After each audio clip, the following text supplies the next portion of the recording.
Men sizga bitta mashina sovg'a qilaman. Yo'q, Do'stlar, Ramazon munosabati bilan shu bolaga ehson qilmoqchiman. Hammalaringiz bilan birgalikda. 1 minut ushlang shu yoqqa. Keling. Qanaysiz? Assalomu alaykum. Ismingiz nima? Ravshan.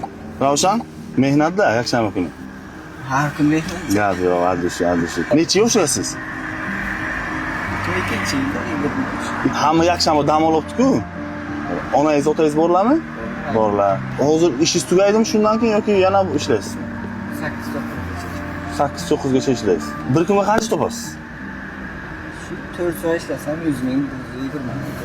Men sizga shu bugungi ishlaganingizni bersam, siz borsangiz uyga, onangiz bilan endi onani saniki meniki bo'lmaydi, begonasi bo'lmaydi. Onangiz bilan bugun o'tirib, bir chaqchaq qilib o'tirsangiz, o'shani ajri menga tegsa-da. Mana buni oling ana.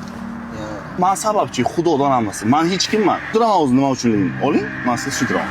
Bitta narsa qilamiz. Men sizga bitta mashina sovg'a qilaman. Yo'q, Ha, mashina pодарок qilaman bitta. Yo'q. Rostdan. Qo'ymang, oling. Men sizga mashina beraman bitta. Eshiting meni, eshiting.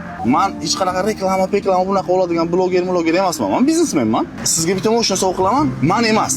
Ana hamma Instagramga agar shu bachaga ana sababchi bo'ling hayotini o'zgarishiga desa odamlar, qo'lni qo'llab qolsa, kim qayerdagidir, masalan, masxara bozlarni qo'llab qo'llab 300 ming, 400 ming like bo'lsa-ku, ha? Shuni sizga bo'lsa, agar hamma qo'shilib, O'zbekiston har bir bosgan inson hayotini o'zgarishiga sababchi bo'lish hissasi bo'ladi. Like'iga, kommentariyasiga, birovga yuborganiga birlashib birta insonning taqdirini o'zgartirish mumkinligini ko'rsatmoqchiman-da. O'zbek agar birlashsa, odamlar birlashsa, qanaqa kuch ekanligimizni mendan emas, hammamizning ortimizdan.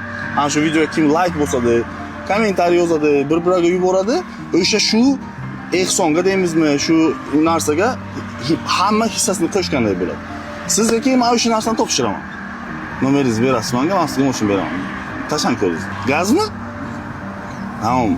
Bu keyin ishni almashtirib, o'qishni bu gazni bo'lsa, men dashsiga ham qarashaman, bo'ladimi? Tamam. 99lik. Ana shu men nomerim. Gabi, adish. Birinchi marta bo'lib bu hayotimda. Biron kishi bunaqa qilmaganmi oldin? Chivi beradi 2000, 3000 shularga ham rahmat deb o'tiramiz, lekin bunaqa siz podдержкада birinchi marta ko'ryapman. Adish. Sizda qalar ko'paysin. Adish, gazni bo'lsa. Mayli, sog' bo'ling.